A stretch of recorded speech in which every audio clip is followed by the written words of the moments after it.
Praise the Lord. കർത്താവിൻ്റെ ധന്യ ചിരിനാമം വാഴ്ത്തപ്പെടുമാറാകട്ടെ. ഞാൻ ക്രിസ്തുവിൽ സ്നേഹിക്കുന്ന എല്ലാ ദൈവമക്കൾക്കും ഒരു പ്രഭാത വന്ദനത്തെ കൂടെ അറിയിക്കും. കർത്താവിൻ്റെ ദാസിദാസന്മാരെ, നിങ്ങളെല്ലാവരും ക്ഷേമത്തോടും സന്തോഷത്തോടും സമാധാനത്തോടും കൂടെ ആരോഗ്യത്തോടു കൂടെ ആയിരിക്കുന്നു കർത്താവിൽ വിശ്വസിക്കുന്നു, പ്രാർത്ഥിക്കുന്നു. 91-ാം സങ്കീർത്തനത്തിൽ സങ്കീർത്തനക്കാരൻ പാടുന്നു, അത്യുന്നതന്റെ മറവിൽ വസിക്കുകയും സർവശക്തന്റെ നിഴലിൻ കീഴിൽ പാർക്കുകയും ചെയ്യുന്നവൻ. ലോകപ്രകാരമുള്ള വ്യക്തികളെയും സമൂഹങ്ങളെയും ആശ്രയിക്കുന്നവർ നിരാശരായി തീരും. തൻ്റെ ജനത്തിൻ്റെ മറവും സംരക്ഷണവും ദൈവം മാത്രമായിരിക്കണമെന്ന് ദൈവം ആഗ്രഹിക്കുന്നു. മിസ്രൈമിൽ വെച്ച് അവരുടെ മരുഭൂമി യാത്രയിലും തുടർന്നുള്ള അവരുടെ കനാൻനാട് പ്രവേശനത്തിലും തൻ്റെ ജനം ദൈവത്തിൻ്റെ മറവിൻ്റെ പ്രത്യേകത അനുഭവിച്ചറിഞ്ഞവരായിരുന്നു. എന്നാൽ കാലങ്ങൾ കഴിയും തോറും ദൈവത്തിങ്കിലേക്കുള്ള അവരുടെ നോട്ടം കുറയുകയും ലോകത്തിങ്കിലേക്ക് അവർ നോക്കുവാൻ തുടങ്ങി. ഇപ്പോഴും അതങ്ങനെ ചെയ്തുകൊണ്ടിരിക്കുന്നു. ദൈവത്തിൻ്റെ മറവിന് പകരം ലോകത്തിൻ്റെ മറവ് തേടി പോയവരുടെ ഗതിയെല്ലാം അധോഗതി ആയിട്ടുണ്ട്. ലോകത്തിലേക്ക് ഇറങ്ങിയവർ എല്ലാവരും ലജ്ജയും അപമാനവും നിന്ദയും സഹിക്കേണ്ടി വരുമ്പോൾ ദൈവത്തിൻ്റെ മറവിലും സർവശക്തൻ്റെ നിഴലും കീഴിലും ആശ്രയിച്ചവർ ലജ്ജിച്ചു പോകുവാൻ ദൈവം അനുവദിക്കുകയില്ല. തന്നെ ശരണമാക്കുന്നവരെ ഭദ്രമായി സൂക്ഷിക്കുവാൻ ദൈവം സദാസന്നദ്ധനാണ്. ദൈവജനത്തെ ഇല്ലായ്മ ചെയ്യുവാൻ സാത്താൻ ആവുന്നത്ര പരിശ്രമിച്ചു കൊണ്ടിരിക്കുന്നു. ഭക്തന്മാരെ നശിപ്പിക്കുവാൻ എന്തുകൊണ്ടും ശക്തന്മാരായ അധികാരികളെയും ഉന്നതന്മാരെയുമാണ് ശത്രു ഉപയോഗിച്ചു കൊണ്ടിരിക്കുന്നത്. എന്നാൽ അത്യുന്നതിൻ്റെ മറവിൽ വരുന്നവർക്ക് സമ്പൂർണ്ണ സുരക്ഷിതത്വം ദൈവം വാഗ്ദത്തം ചെയ്തിട്ടുണ്ട്. തൻ്റെ കയ്യിൽ നിന്ന് പിടിച്ചു പറിച്ചു കൊണ്ടുപോയി നശിപ്പിക്കുവാൻ ആർക്കും കഴിയുകയില്ല എന്ന് കർത്താവ് അരുളി ചെയ്യുന്നു. തങ്ങളുടെ 10ാം തലമുറയ്ക്ക് പോലും ദൈവസന്നിധി പ്രവേശനം നിഷേധിക്കപ്പെട്ട ജാതിയാണ് മോവാബിയർ. എന്നാൽ തൻ്റെ പൂർവ്വമാതാവ് ചെയ്ത അല്ലെങ്കിൽ പൂർവ്വ പിതാക്കന്മാർ ചെയ്ത ദോഷത്തിൻ്റെ ഫലം തൻ്റെ മേലും ഉള്ളതോർത്ത് നിരാശപ്പെട്ട് പിൻവാങ്ങുവാൻ രൂത്ത് തയ്യാറായില്ല. നീതിമാനും ക്ഷമിക്കുന്നവനും മഹാദയാലുവുമായ ഇസ്രായേലിൻ്റെ ദൈവത്തിൽ പ്രത്യാശ വെച്ചുകൊണ്ട് രൂത്ത് അമ്മാവി അമ്മയോടൊപ്പം ബത്ലഹേമിൽ വന്നു. അതേ പ്രിയ ദൈവവേദിലെ ദൈവത്തിൽ ആശ്രയിച്ച ഒരു ദൈവവൈതലിനെയും ദൈവം ലജ്ജിപ്പാൻ ദൈവം അനുവദിക്കുകയില്ല.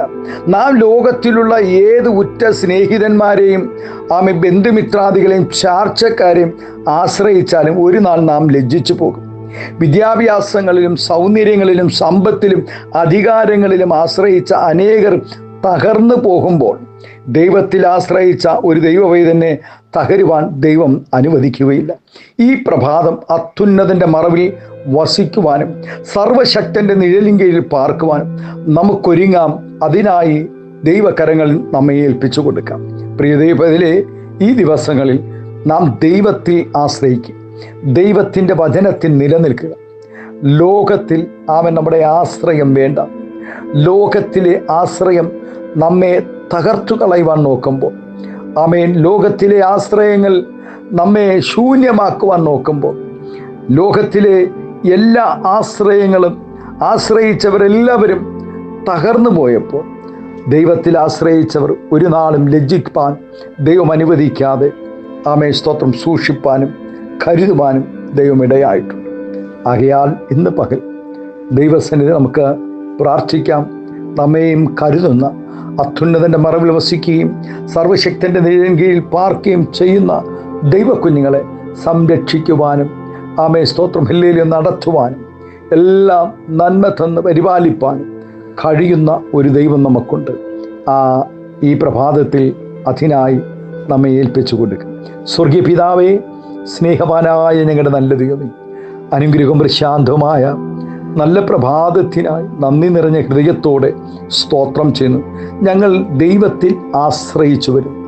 ഞങ്ങൾ കർത്താവെ ലജ്ജിച്ചു പോകുവാനിടവരാതെ, ഞങ്ങൾ പരാജിതരായി പോകുവാനിടവരാതെ നാഥ, അനേക പ്രിയപ്പെട്ടവർ സ്തോത്രം ലോകത്തെ ആശ്രയിച്ചു പരാജയപ്പെട്ട് ആത്മഹത്യ ചെയ്ത് ഈ ലോകത്തിൽ നിന്ന് മാറ്റപ്പെട്ടപ്പോൾ സ്വർഗത്തിലെ ദൈവത്തെ ആശ്രയിച്ചു പ്രത്യാശയോടുകൂടെ ആരാധിച്ചു നിൽക്കുന്ന ദൈവക്കുഞ്ഞുങ്ങൾക്ക് ദൈവമൊരുക്കുന്ന എല്ലാ നന്മകൾക്കായി പുതുവഴികൾക്കായി സ്തോത്രം ചെയ്യുന്നു.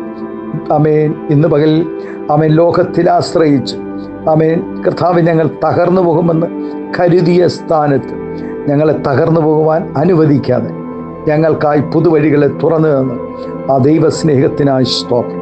പിതാവിൻ്റെയും പുത്രൻ്റെയും പരിശുദ്ധാത്മാവിൻ്റെ നാമത്തിൽ നിങ്ങളുടെ ദാസിദാസന്മാരെ എല്ലാവരെയും നിറഞ്ഞ ഹൃദയത്തോടെ അനുഗ്രഹിച്ചു പ്രാർത്ഥിക്കുന്നു. ആത്മീയ ഭൗതിക നന്മകൾ നൽകി ആദരിക്കണം, അനുഗ്രഹിക്കണം. എല്ലാവിധമായ നന്മകളാൽ നിറയ്ക്കും.